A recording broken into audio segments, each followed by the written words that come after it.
begini dari judul Ibu. Silakan. Nah, sama seperti tadi ya prosesnya ya, Bu. Silakan. Baik, Pak.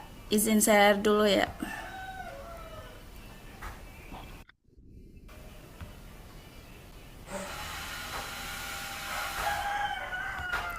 Sudah nampak ya, Bapak? Belum, belum. Mungkin nunggu. Nah, sudah. Silakan, silakan. Baik, Bapak. Terima kasih. Assalamualaikum warahmatullahi wabarakatuh. Eh, Salam. Pertama-tama, marilah kita panjatkan puji syukur kita kehadiran Allah Subhanahu wa taala yang telah memberikan nikmat Islam, nikmat sehat sehingga kita bisa bertemu di sini ya, Pak. Yang saya hormati Bapak Dr. Muslihuddin MAG selaku penguji saya dan juga teman-teman yang saya hormati dan saya sayangi. Perkenalkan, nama saya Vivatul Baria dari kelas A31 dari PJJ PAI UIN Siber Syekh Nurjati Cirebon. Langsung saja saya izin ingin mempresentasikan proposal saya dengan judul Strategi Pembelajaran Guru PAI dalam Menumbuhkan Akhlakul Karimah di MTS Kecepit Kabupaten Banjarnegara. Lalu di latar belakangnya yang pertama yakni PAI ini bertujuan untuk membentuk peserta didik yang beriman, bertakwa, dan berakhlakul karimah. Di era globalisasi dan digitalisasi memicu tantangan moral remaja. Berdasarkan observasi awal, saya di MTS Kecepit masih ditemukan penurunan sopan santun, kedisiplinan, dan juga tanggung jawab siswa. Pembelajaran PAI belum cukup jika hanya bersifat kognitif atau transfer of knowledge. Guru PAI juga memiliki potensi strategis dalam membentuk karakter melalui pembelajaran, pembiasaan, dan keteladanan. Oleh karena itu, diperlukan strategi pembelajaran yang mampu menanamkan nilai hingga menjadi karakter siswa. Fakta di lapangannya, observasi awal yakni menunjukkan sebagian siswa belum sepenuhnya mencerminkan akhlakul karimah. Lalu yang kedua, kedisiplinan dan tanggung jawab belajar masih perlu ditingkatkan. Yang ketiga, partisipasi dalam kegiatan religius belum optimal. Dan terakhir, guru PAI memiliki peran strategis sebagai pembimbing moral dan teladan. Dalam latar belakang di atas terdapat saya rumusan masalah. Yang pertama yakni bagaimana strategi pembelajaran guru PAI dalam menumbuhkan akhlakul karimah peserta didik di MTS Kecepit. Lalu yang kedua, apa saja faktor pendukung dan penghambat guru PAI dalam proses pembinaan akhlak siswa. Lalu yang ketiga, bagaimana upaya guru PAI dalam mengatasi kendala pelaksanaan strategi pembelajaran tersebut. Dalam tujuan penelitian ini, yang pertama yakni untuk mendeskripsikan strategi pembelajaran guru PAI dalam pembentukan karakter. Lalu yang kedua yakni mengidentifikasi faktor pendukung dan penghambat pembinaan akhlak.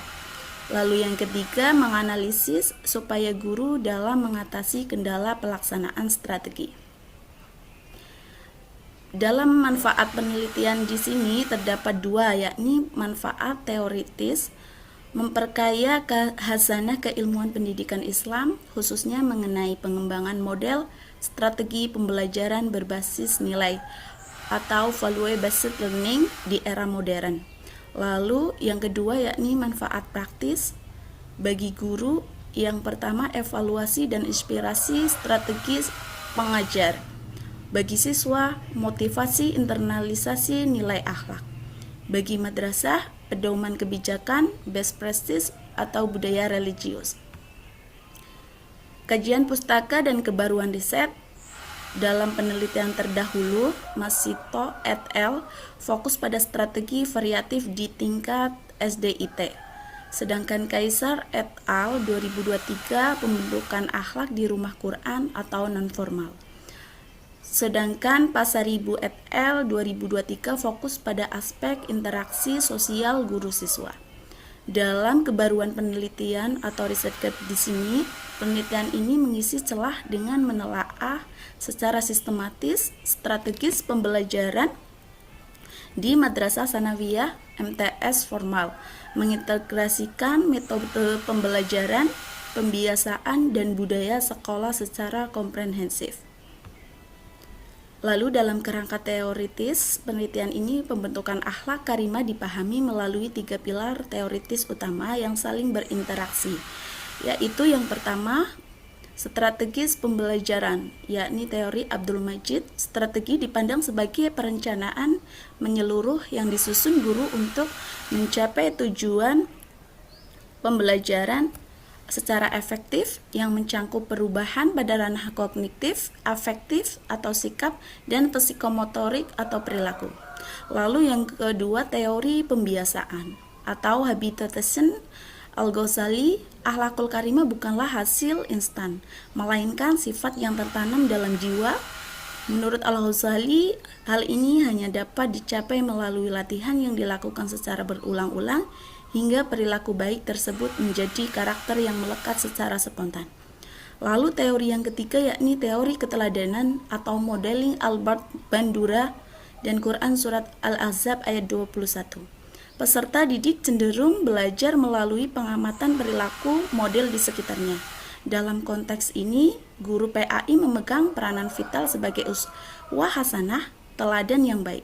Perilaku nyata guru menjadi instrumen pembelajaran paling efektif dalam menanamkan nilai-nilai akhlak kepada siswa. Dalam metode penelitian saya ini, jenis penelitian yang saya lakukan yakni kualitatif deskriptif, memahami fenomena strategi guru PAI secara holistik dalam konteks alamiah. Lokasi dan waktunya yakni di MTS Kecepit, Februari sampai April 2026. Lalu teknik pengumpulan dan analisis datanya, yang pertama itu sumber datanya secara primer, guru PAI, kepala madrasah, dan juga siswa.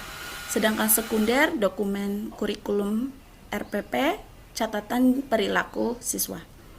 Lalu teknik dan validitasnya, yang pertama yaitu observasi, partisipatif moderat di kelas dan lingkungan. Lalu wawancara mendalam atau in-depth interview. Sedangkan yang ketiga triangulasi, sumber, teknik, dan juga waktu. Yang keempat analisis, reduksi penyajian atau verifikasi. Rencana waktu penelitian yang pertama yaitu Februari itu persiapan izin penelitian, observasi awal. Alhamdulillah saya sudah melakukannya. Lalu yang kedua Maret pengumpulan data, wawancara dan observasi inti. Lalu yang ketiga April analisis data, triangulasi dan juga penyusunan laporan. Sebelum saya tutup presentasinya, sesungguhnya aku diutus hanya untuk menyempurnakan akhlak yang mulia. Hadis riwayat Al-Bukhari. Terima kasih. Mungkin hanya itu Pak dosen. Izin masukannya atau bimbingannya dari Pak dosen agar proposal saya ini bisa lebih baik lagi. Terima kasih. Wassalamualaikum warahmatullahi wabarakatuh. Waalaikumsalam warahmatullahi wabarakatuh. Pertama dari judul ya, Mbak Pipa, dari judul Baik, Pak. Strategi Pembelajaran Guru PAI dalam Menumbuhkan Akhlakul Karimah di MTS Kecepit Kabupaten Banjarnegara. Baik, Saya Pak. menangkapnya bahwa saya menangkapnya bahwa Bu Pipah ini mau mengeksplorasi, memotret strategi-strategi apa saja yang dilakukan guru PAI, begitu ya? Iya, Bapak, benar. Jadi saya fokusnya Betul, ke guru PAI-nya. Subjeknya itu guru PAI. betul, ya, oke. Baik, nanti Nanti setelah dieksplorasi, dipotret strateginya, lalu Mbak Pipa juga akan memotret akhlakul karimah anak-anak MTS gitu ya. Iya, Pak, benar. Betul, betul. Oke, clear ya, judulnya clear. Yang Ah, penting clear dulu. Jadi si peneliti paham apa yang harus dilakukan dari judul. Tapi iya, ini MTS-nya MTS kecepit gitu kok. Aneh ini namanya kecepit gitu-gitu. iya, Bapak. Bukan kejepit pintu Oh tapi ya, ya. iya. Ya, kecepit pintu ya. Kasihan. Kalau kejepit pintu nanti ke saya penelitiannya lama dong, Pak. Aduh, ini. Ya, Oh, itu nama desanya di sini emang namanya begitu, Bapak. Kecepit. oh gitu. Ya, Iya. nggak apa-apa. Yang kedua, terkait dengan pertanyaan nih, pertanyaan penelitian. Kalau saya melihat pertanyaan ke satu dan pertanyaan kedua itu mirip, Bu Pipa, ya, mirip, ya. Yang pertama misalnya bagaimana strategi pembelajaran guru pendidikan PAI, Iya. ya. Yang ketiga itu bagaimana upaya guru PAI dalam dalam mengatasi kendala. Mm-mm. Kalau saya begini, yang pertama oke, bagaimana strategi pembelajaran guru PAI dalam menumbuhkan akhlakul karimah peserta didik di MTS Kecepit. Nah, pertanyaan kedua, bagaimana dampak strategi itu terhadap tumbuh kembang akhlak, gitu kan? Bagaimana Nah, gitu. dampak tum- Ya, tumbuh kembang? bagaimana dampak strategi yang dilakukan guru itu terhadap perkembangan akhlakul karimah di MTS Kecepit. Nah, gitu kan? Mm-mm. Baru yang ketiga, apa saja faktor yang mendukung dan menghambat, gitu kan? Nah, ketika mengidentifikasi apa faktor pendukung dan penghambat, tentu di dalamnya ada upaya guru sudah masuk di dalamnya, nanti dibahas. Hmm. Gitu ya? Berarti yang ketiga itu jadi misal yang nomor dua itu pertanyaan kedua itu menjadi tiga ya Pak? Di nomor tiga. Betul, betul, betul, betul. Jadi Bu Pipa harus memotret kondisi akhlaknya dulu, akhlak siswa itu seperti apa? Karena di dulunya kan memotret strategi guru dan memotret Ya. perkembangan akhlak siswa, gitu kan? Iya Gitu baik. ya. Jadi Mm-mm. yang pertama, pertanyaan pertama, bagaimana strategi pembelajaran guru PAI? Ini memotret strategi yang dipergunakan guru. Mm-mm. Nah, pertanyaan kedua, memotret akhlaknya, akhlak sebagai dampak penggunaan strategi itu. Ya, Mm-mm. jadi bagaimana dampak perkembangan akhlak siswa di MTS? Bagaimana dampak strategi terhadap perkembangan siswa? Yang disebut dan dengan dampak itu tidak mesti harus dianalisis secara statistik, ya. Dampak juga bisa dianalisis nanti melalui triangulasi, ya. Iya baik Pak. Triangulasi. Mm-mm. Ya, triangulasi misalnya dari hasil survei dengan observasi, lalu kemudian dengan dokumentasi terhadap kurikulum, lalu hasil wawancara. Oh, ternyata kalau datanya itu ternyata relevan, oh berarti mengandung dampak, ya, ya, mengandung dampak. Nah, yang ketiga adalah apa saja upaya, ya, apa Iya. saja faktor, ya, apa saja faktor. Oke, itu Mm-mm. clear ya, pertanyaan ya. Baik Pak. Dan kemudian teori bagus modeling Bandura, tetapi nanti di apa namanya dirinci lagi. Modeling Bandura itu kan terdiri dari 4 tahap ya. Ada Baik. attention, ya, itu enggak? Ada attention, ada retention, ada motivation, ada lagi apa? Reproduction. Jadi modeling 4 tahap itu harus diperjelas. Misalnya siswa apakah strategi PI itu sudah masuk pada tahap attention atau tidak, gitu kan? Apakah strategi yang digunakan guru itu masuk tahap attention atau tidak? Attention itu artinya mencoba menarik perhatian anak-anak. Ya. Baik. Yang kedua, apakah strategi yang digunakan guru itu sudah masuk kepada tahap retention atau tidak? Retention itu artinya mengingat, anak-anak itu ingat terhadap apa yang disajikan guru. Nah, Ber- yang ketiga, apakah strategi guru itu sudah masuk motivation atau tidak? Artinya anak-anak itu termotivasi untuk apa? Untuk melakukan, untuk meniru, untuk melakukan apa yang dia lihat dari gurunya. Nah, Baik, dan Pak. yang terakhir ada reproduction. Reproduction itu artinya tahap di mana anak-anak itu kemudian secara spontan memproduk perilaku, ya, mereplikasi perilaku, meniru perilaku guru-gurunya. Tentu dalam hal ini adalah akhlak, ya. Ya, baik, Pak. Oke, ya. Berarti Oke, di kerangka teoritisnya itu yang di Bandura itu harus diperjelas lagi ya, ditambahin gitu ya ya, Pak. betul. Hmm. Ditambahkan tahapan-tahapan modeling Bandura itu. Baik, Ada Pak. attention, ada retention, ada motivation, ada apa lagi? Reproduction. Hmm. Coba nanti cari deh di apa namanya di Artikel. artikel. Baik, Pak. Baik, saya kira untuk kualitatif harus dipastikan menggunakan triangulasi, ya. Triangul. Triangulasi.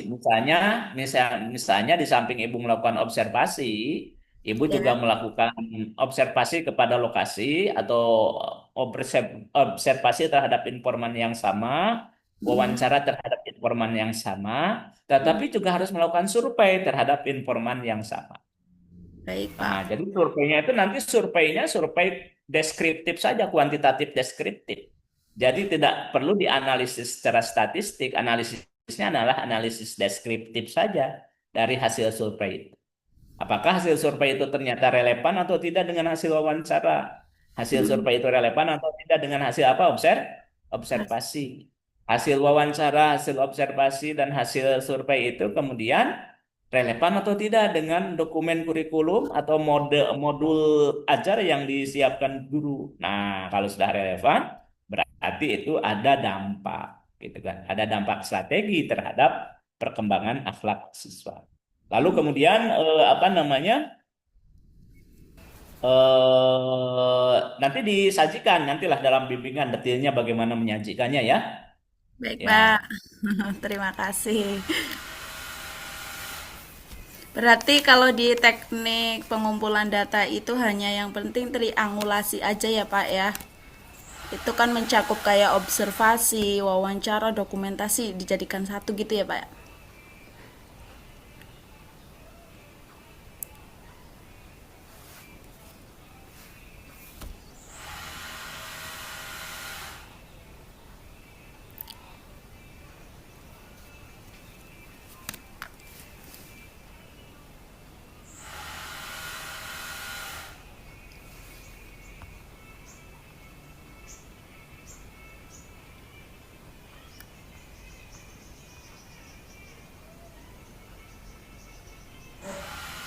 Pak dosen keluar lagi.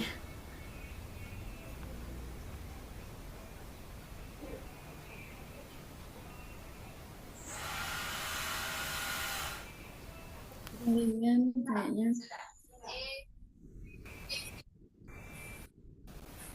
Iya, mau tanya ini tekniknya berarti yang triangulasi saja, tidak.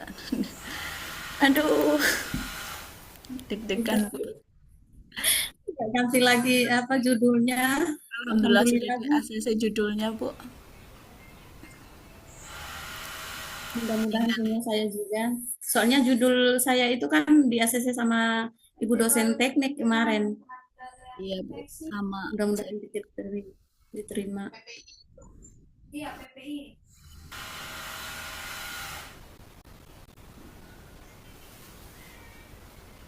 Oke. Oke, Bu Pas sudah cukup itu ya. Halo? Iya, halo, Pak. Nah, mohon maaf, mohon maaf.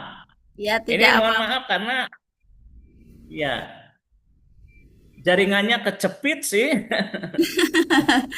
Iya, Pak. Jadinya ikut kejepit ya, Pak. Baik, silakan ditutup. Silakan ditutup Bu Pipa. Baik, Ini. Pak. Terima kasih atas bimbingannya. Nanti saya mohon izin buat grup dengan Pak dosen dan teman-teman ya, Pak, biar komunikasinya lebih mudah. Silakan, silakan.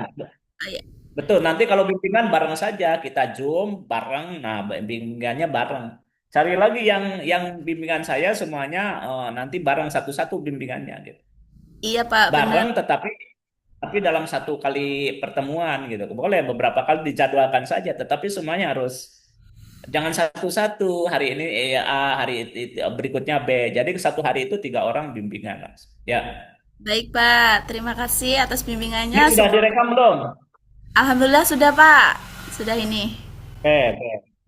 Ya, Baik, baik. saya kira itu ya Bu Pipa. Nah, selanjutnya kita beralih ke terakhir, Bu Rahmi Baco. Silakan. Ya,